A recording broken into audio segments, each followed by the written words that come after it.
ये घटना तब की है जब मैं कॉलेज में था। मैं अक्सर पार्टीज और नाइट क्लब्स के लिए जाता था। मैं रोजाना रात में अपने दोस्तों के साथ घर से बाहर जाता था और इकलौते होने के कारण मेरे मम्मी पापा ने कभी भी इस पर टोक टाक नहीं की। मैं बहुत एंजॉय कर रहा था अपनी जिंदगी में, पर मुझे क्या पता था कि मेरी इस मजेदार लाइफ में बड़ी दिक्कत आने वाली थी। लेकिन अब मैं सोचता हूँ कि काश मुझ पर टोक टाक की होती, काश मैं उस वक्त इतना समझदार होता। एक शाम को हम सब दोस्त बैठे थे और आपस में बातें कर रहे थे। तो कल सैटरडे नाइट है, क्या प्लान है? कल कुछ तूफानी करते हैं। हाँ, जो हमने कभी नहीं किया हो, जो हमें हिला दे, ये जिसे करके मजा ही आ जाए इस जिंदगी का। अच्छा ऐसी बात है, तो कब्रिस्तान में चलते हैं, मर कर देखते हैं, हम कभी मरे नहीं है ना। Very funny. मुझे भूतों से डर नहीं लगता। आइडिया तो शानदार है भारत का। और कब्रिस्तान में पार्टी कर लेते हैं। तो उस दिन मैंने और मेरे दोस्तों ने कब्रिस्तान में पार्टी करने का फैसला किया। वहां हम सब ने अपनी अपनी गर्लफ्रेंड को बुलाया था। हम सब ने पूरी रात पार्टी करने की ठानी। हम एक कब्रिस्तान पहुंच गए जो दिखने में काफी डरावना था। फिर हमने पार्टी स्टार्ट की। हमने ट्रूथ एंड डेयर खेला और हाथों में शराब लिए हुए हम सब डांस कर रहे थे। अभी ज्यादा समय नहीं हुआ था जब हम सब नशे में धोत होकर जमीन पर सो गए थे। तभी मेरे पेट में दर्द होने लगा। मैं जाग गया। बाकी सब सो रहे थे। मुझे वॉशरूम जाना था, लेकिन कब्रिस्तान में वॉशरूम नहीं होते। तो मैं वहां कुछ दूर चलकर कोई जगह ढूंढने लगा। तभी आगे जाकर मुझे एक तालाब दिखा।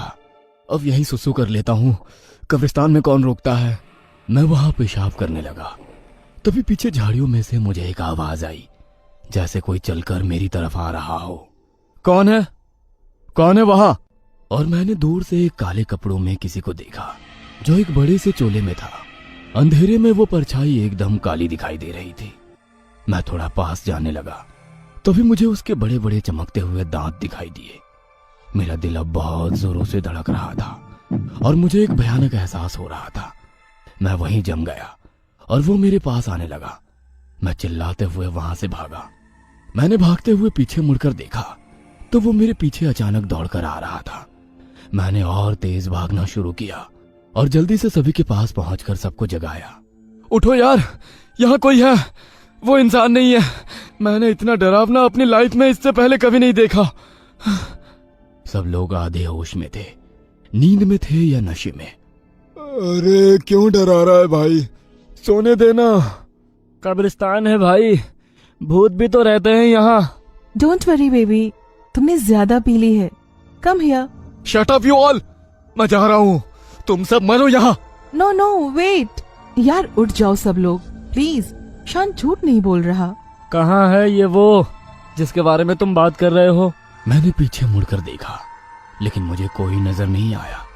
मैंने वहां आसपास भी देखना चाहा कि कहीं वो सबको देखकर छुप ना गया हो, पर मुझे वो कहीं पर भी नहीं दिखा। फिर अचानक से वो मुझे काफी दूर हम सबको देखते हुए दिखाई दिया। वो बेहद ही भयानक था। वो देखो, वो वहाँ दूर से हमें देख रहा है। कहाँ है वो भयानक दानव? हमें तो कहीं नहीं दिख रहा। शान के अलावा वो शैतान और किसी को भी दिखाई नहीं दे रहा था। शान को जब यह एहसास होता कि वह हैवान बस उसे ही दिखाई दे रहा, बाकी और किसी को नहीं, तो डर के मारे उसके पैरों तले जमीन ही खिसक जाती है। वो मेरे पीछे था, लेकिन मैं तुम सबको उठाने के लिए यहाँ भागते हुए आ गया। क्या हुआ शान? तुमने कोई भूत देखा क्या? ऐसा तब होता है जब आप बहुत ज्यादा पी लेते हैं। एक पल के लिए मुझे लगा शायद वो सब सही कह रहे हैं और ड्रिंक करने की वजह से मेरे साथ ये हो रहा है। भारत उठा और अपनी गर्लफ्रेंड के साथ डांस कर रहा था। भारत का एक हाथ उसकी गर्लफ्रेंड पर था और उसने दूसरे हाथ में शराब की बोतल पकड़ रखी थी। क्या बात है भारत, कीप इट अप। चलो दोस्तों, हमें थोड़ा स्पेस चाहिए, हम अभी आते हैं। नहीं प्लीज मत जाओ, सब साथ रहो। यार हम यहाँ भजन करने नहीं आए, मुझे अपनी गर्लफ्रेंड के साथ भी तो वक्त बिताना है। आज तो अच्छा मौका है। अरे बेटा, हम कब्रिस्तान में हैं, यहाँ भूत कहाँ अकेले छोड़ेंगे तुम दोनों को, हाँ? ऐसा बोल के तुम हमें डरा नहीं सकते। हाँ हम एडजस्ट कर लेंगे भाई, हमें जाने दे। तभी भारत अपने साथ अपनी गर्लफ्रेंड को लेकर चला जाता है। कुछ देर बाद भारत की गर्लफ्रेंड के चिल्लाने की आवाज आती है। मैंने बोला था ना यहाँ कुछ गलत है। मान नहीं रहे हो ना तुम? उसको क्या हुआ? वो क्यों चिल्लाई? चलो जाकर देखते हैं। मैं पुलिस को हेल्प के लिए कॉल करता हूँ। हम सब मिलकर कब्रिस्तान में उनको यहाँ वहां देखने लगे। मैंने पुलिस को फोन करने के लिए अपना फोन निकाला, लेकिन नेटवर्क नहीं था। तभी एक कब्र के पास हमें बहुत खून दिखाई दिया, लेकिन भारत और उसकी गर्लफ्रेंड वहां नहीं थे। हम सब बहुत डर गए। मैंने बोला था ना वो सबको मार देगा। हे भगवान, चलो यहाँ से। नहीं, हम उनके बिना नहीं जा सकते। हम जानते भी नहीं वो जिंदा है भी या नहीं, पर वो दोनों गए कहाँ? तभी वहां झाड़ियों में से भारत की गर्लफ्रेंड खून से लथपथ भागती हुई आती है। उसने हम पर हमला किया। वो इंसान नहीं है, वो एक शैतान है। वो मार देगा, हमें मार देगा। कौन था वो? क्या तुमने उसको देखा? वो भारत को ले गया। उसने अपने बड़े बड़े नाखूनों से भारत पर हमला किया। हम सबको यहाँ से अभी निकल जाना होगा। लेकिन मैं भारत के बिना नहीं जाऊंगा।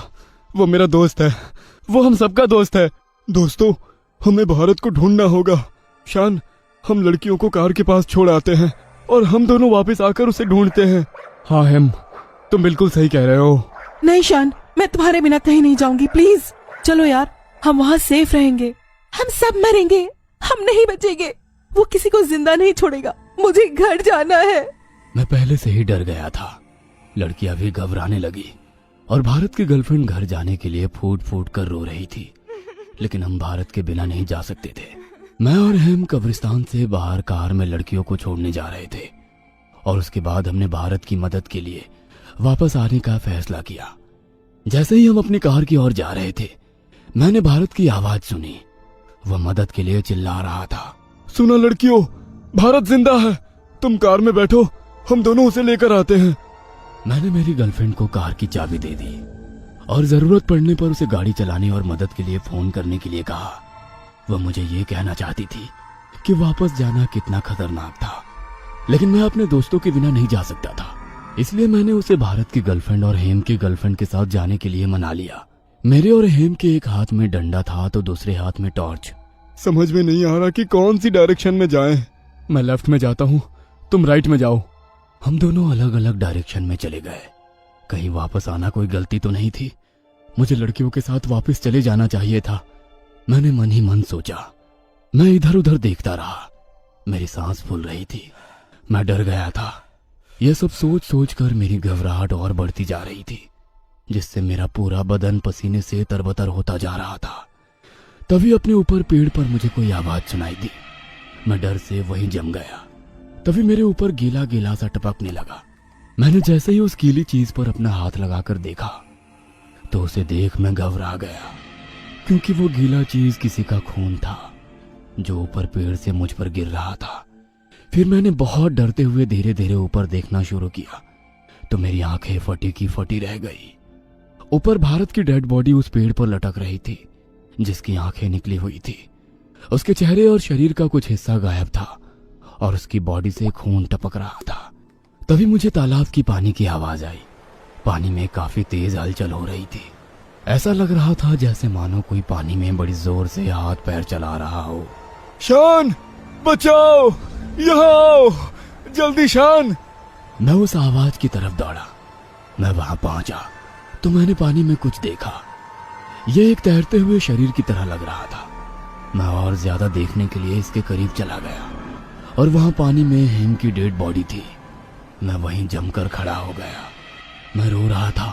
मुझे अपनी आंखों पर विश्वास नहीं हो रहा था। तभी मुझे लगा कि कोई मेरे पीछे मंडरा रहा है। मैं मुड़ा, देखा कि कहीं कोई मेरे पीछे तो नहीं। वह इतनी तेजी से मेरे पीछे से गायब हुआ कि मुझे उसका चेहरा देखने का भी मौका नहीं मिला। उसने मेरे चेहरे पर जोर से मुक्का मारा। उसके जोरदार मुक्के ने मुझे बेहोश कर दिया। मुझे नहीं पता कि मैं कितने समय से बेहोश था, लेकिन जब मुझे होश आया तो मैं तालाब के किनारे के बिल्कुल पास जमीन पर पड़ा था। जैसे ही मेरी आंखें खुली, मैंने देखा कि मेरे दोनों तरफ डेड बॉडीज पड़ी है, एक हेम की और एक भारत की। हेम की लाश 6 हिस्सों में थी। मेरी आंखों से आंसू छलक पड़े, लेकिन मैं अभी भी दूर जाने और बचने के लिए संघर्ष कर रहा था। उस वक्त मुझे किसी की परवाह नहीं थी। मैं सिर्फ कब्रिस्तान से बाहर जाना चाहता था।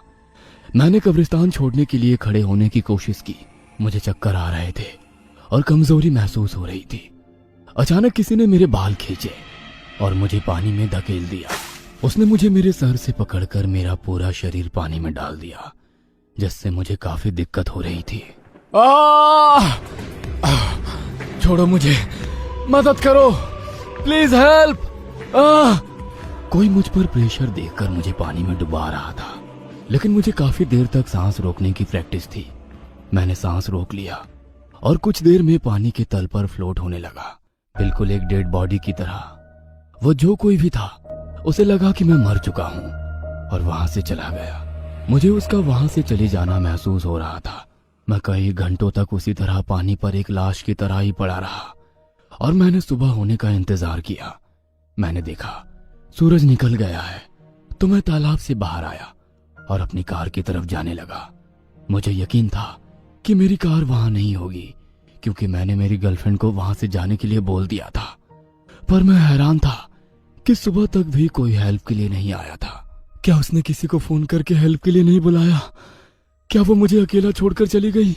जब मैं वापस कब्रिस्तान से बाहर निकल गया तो मैं और ज्यादा घबरा गया, क्योंकि मेरी कार वहीं खड़ी थी। तो बाकी तीनों लड़कियां कहाँ थी? क्या वो जिंदा थी या वो वहां से बचकर जा चुकी थी? मैंने अपनी कार स्टार्ट की और घर की तरफ चलने लगा। तभी रास्ते में कब्रिस्तान से कुछ फीट दूर मैंने सड़क पर कुछ ऐसा देखा जिसने मेरी जिंदगी का एक हिस्सा ले लिया। मेरे सामने मेरी गर्लफ्रेंड की लाश के 2 टुकड़े पड़े थे। उसके शरीर के बीच में से 2 हिस्से हुए थे, एक लेफ्ट में था और एक राइट में। इतनी भयानक मौत थी, किसी ने उसे सर से टांगों तक चीर दिया था। मैंने पागलों की तरह रट हुए अपनी कार स्टार्ट की और किसी तरह वहां से निकलकर अपने घर तक आया। कई सवाल मुझे आज भी परेशान करते हैं। भारत की गर्लफ्रेंड और हिंद की गर्लफ्रेंड की आज तक कोई खबर नहीं मिली। मेरी गर्लफ्रेंड ने शायद मुझे बचाने के लिए अपनी जान गंवा दी। आज तक मैं उस हादसे को भुला नहीं पाया हूँ और जिंदगी में मैंने कभी दोबारा पार्टी नहीं देखी।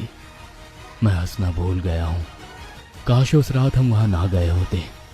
उस रात मैंने बहुत कीमती इंसानों को खो दिया।